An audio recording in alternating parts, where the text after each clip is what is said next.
எங்கள் தேமுதிகவை தவறாக விமர்சனம் பண்ணுறவங்களுக்காக அந்த வீடியோ. நான் ஒரே ஒரு விஷயம் நான் உங்ககிட்ட கேட்குறேன்.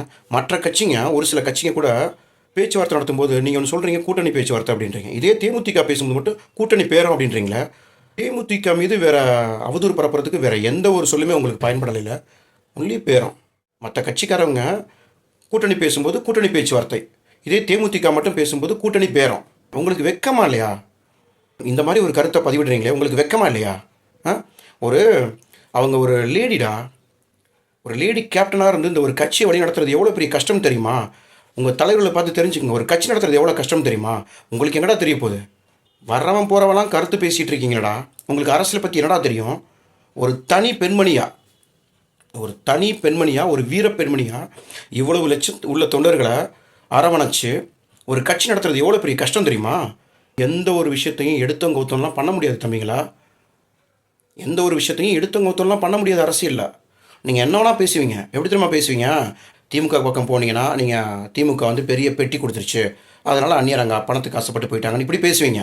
அதிமுக பக்கம் போனீங்கன்னா உங்களை தான் அந்த கட்சி மதிக்கிறதே இல்லைல்ல. கடைசியில் ராஜ்யசபா ஒரு சீட் தரேன்னு சொன்னாங்க, கொடுக்கலையில. திருப்பி வந்து உங்களுக்கு திமுகக்காரன்னு உங்களை துரத்தி விட்டால் அதிமுகக்காரன் வந்து வேறு வழி கிடையாது, சிங்கிள் டிஜிட்டில் கொஞ்சம் சீட்டு தரேன் அப்படிங்கிறக்காக உங்கள் மானத்தெல்லாம் இழந்து நீங்கள் அங்கேயே போயிட்டீங்க அப்படின்னு இப்படியும் பேசுவீங்க. நீங்கள் எப்படி வேணால் பேசுவீங்கடா, புரியுதா? ஏன்னா உங்களை மாதிரி தமிழ்நாட்டு ஜனங்கள், உங்களை மாதிரி ஒரு கேவலப்பட்ட ஆளுங்க வேறு எந்த ஸ்டேட்லையுமே கிடையாது. உங்கள் அம்மாவை பார்த்து இந்த மாதிரி எவனா கேவலமாக அசிங்கமாக பேசினவங்கள தாங்கிக்க முடியுமா? எங்களுக்கு அவங்க அம்மா, நாங்கள் அப்படி தான் நாங்கள் பார்க்குறோம். எங்கள் அம்மாவை அந்த மாதிரி பேசுகிறது எங்களால் ஜீரணிக்க முடியல.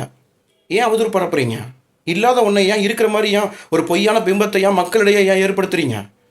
ரொம்ப கேவலமாக இருக்குடா நீங்கள் பேசுகிறது, நீங்கள் பண்ணுறது. ஒவ்வொரு ஊடகவியலரும் பார்த்தீங்கன்னா இவனுங்க தான் என்னமோ இவங்களுக்கு தான் அரசியல் தெரியும், இவங்களுக்கு தான் இந்த தேர்தலில் வந்து யார் ஜெயிக்கணுங்கிறது ஒரு புள்ளி விவரம் தெரியும், இவன் தான் கருத்து கணிப்பிடிக்கிற, இவன் தான் நம்ம அரசியல் ஆசன் மாதிரி பேசிகிட்டு இருக்கான் ஒவ்வொருத்தனும். ரொம்ப கேவலமாக இருக்கா நீங்கள் பண்ணுறதெல்லாம். உங்கள் வீட்டில் ஒரு தாய் இருப்பா, கூட பிறந்த அக்கா தங்கச்சி யாராக இருப்பாங்க, சகோதரி யாராக இருப்பாங்கல்ல. உங்கள் வீட்டில் ஒரு அம்மாங்கிறது, ஒரு ஃபேமிலியை கட்டி கேட்குறது எவ்வளோ பெரிய கஷ்டம் தெரியுமா? இத்தனை லட்சம் தொண்டர்கள் இருக்கிற ஒரு கட்சிடா தேசிய முற்போக்கு திராவிட கழகம். இந்த கட்சியை சோலோவா, ஒரே பெண்மணியா, வீர பெண்மணியா இத்தனை கஷ்டங்களையும் தாங்கிட்டு நீங்கள் பேசுகிற அவதூறுகள்லாம் கேட்டு அரசியல் பண்ணுறது எவ்வளோ கஷ்டம் தெரியுமாடா? எவ்வளோ கஷ்டம் தெரியுமா? ஏன்னா கண்ட கண்ட ஈனப்பயிலெலாம் நீங்கள் வந்து எங்களுக்கு அட்வைஸ் பண்ணிகிட்டு இருக்கீங்க. 20 வருஷம் பழமையான கட்சிடா எங்கள் தேசிய முற்போக்கு திராவிட கழகம். எங்களுக்கு யாரும் அட்வைஸ்லாம் பண்ணாதீங்க, எங்களுக்கு யாரும் எங்களை பற்றி கருத்துலாம் நீங்கள் சொல்லாதீங்க. உங்களால் முடிஞ்சா இந்த தமிழ்நாடு நல்லா இருக்கணும், லஞ்ச ஊழலுக்கு அப்பாற்பட்டு இந்த தமிழகம் நல்லா இருக்கணும் அப்படின்னா ஒரே ஒரு ஓட் பண்ணுங்கள், ஒரே ஒரு ஓட்டு போடுங்க. இந்த வீடியோ தமிழக மக்களுக்கு தான் பார்த்துட்டு இருக்க ஒவ்வொருத்தவங்களுக்கும் நான் அந்த வீடியோ நான் சமர்ப்பிக்கிறேன். தயவு செஞ்சு ஒரு பெண்மணியாக ஒரு கட்சி நடத்துறது ரொம்ப ரொம்ப கஷ்டம். இன்றைக்கி வந்து கருத்து சுதந்திரங்கிற பேரில் கண்டவெல்லாம் கருத்து பேசிகிட்டு இருக்கேன். அரசியலை பற்றி என்னென்னே தெரியாது.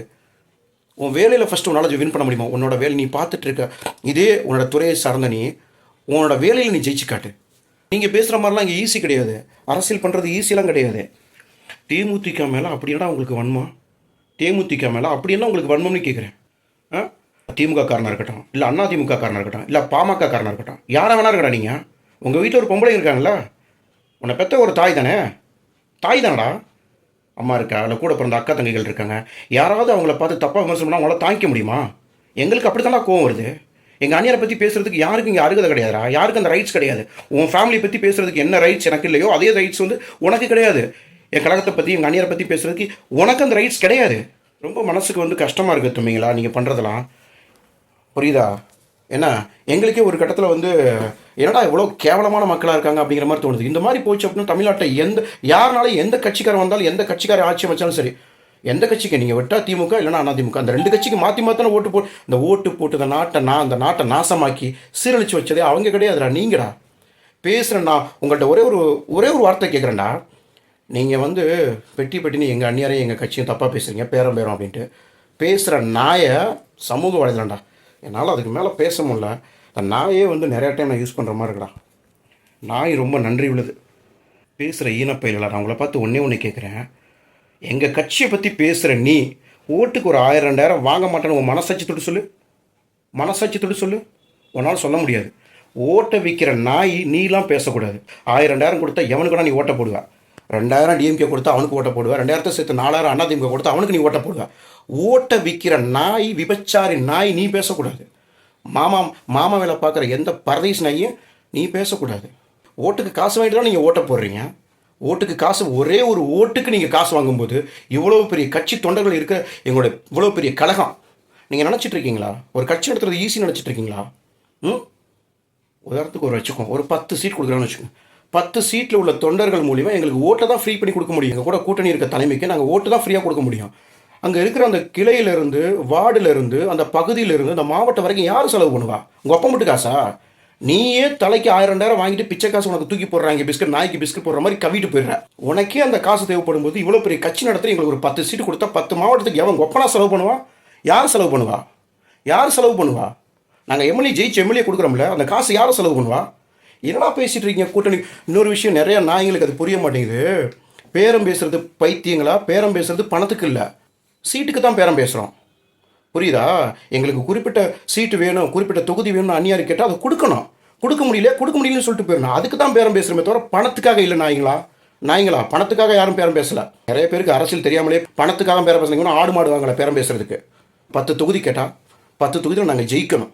ஜெயிக்கிறதுக்கு நாங்கள் எவ்வளோ வேலை செய்ய முடியுமோ, அடிமட்ட தொண்டர் வரைக்கும் எவ்வளோ வேலை செய்ய முடியுமோ அவ்வளோக்கு நாங்கள் வேலை செய்யணும். வேலை செஞ்சு அந்த தொகுதியில் நின்று ஜெயிச்சு அந்த தொகுதியில் இருக்கவங்களுக்கு நம்ம நம்பி ஓட்டு போட்டவங்களுக்கு ஏதாவது பண்ணணுண்டா. அதான்டா எங்கள் அணியோட குறிக்கோள். ஏதாவது பண்ணிட மாட்டோமா, விட்ட இடத்த பிடிச்சிட மாட்டோமா அப்படின்னு ஒரு ஏக்கம் தான்டா எங்கள் கட்சிக்காரனுக்கு. நீங்கள் என்னன்னா வாய்க்கு வந்ததெல்லாம் பேசிகிட்டு இருக்கீங்க. நீங்கள் கூட்டணி பேரங்கிறது நீங்கள் அரசியல் தெரியாமல் பேசிகிட்டு இருக்கீங்கடா குழந்தைங்களா. அரசியல் தெரியாமல் பேசிகிட்டு இருக்கீங்க. பேரம் பேசுகிறேன். நாங்கள் ஒன்றும் ஆடு மாடு விற்கிறதுக்கு பேரம் பேசலை. புரியுதா? பணத்துக்கு நாங்கள் பேரம் பேசலை. புரியுதா? எங்கள் அந்நியார் பார்க்காத பணம்லாம் கிடையாதுடா. அவங்களுக்கு பணம் தான் முக்கியம். அப்படின்னா எங்கள் தலைவர் செஞ்ச நல்லது கெட்டது புண்ணியம் எல்லாத்துக்குமே கூட இருந்து அவரை வழி நடத்தினோட எங்கள் அந்நியார். பணம் தான் முக்கியம் அப்படின்னா அன்றைக்கி ஆண்டாளர் காலேஜ் போயிருக்காது, அந்த மண்டபம் போயிருக்காது. இன்னும் கிட்டத்தட்ட 10 வருஷமாக வீடு கட்டிட்டு இருக்காங்களா. அது என்றைக்கோ கட்டி குடி போயிருப்பாங்க. கேப்டன் இருக்கும்போது 2 பசங்களுக்கு கல்யாணம் வச்சு அவங்க ஜம்முன்னு இருந்திருப்பாங்கடா.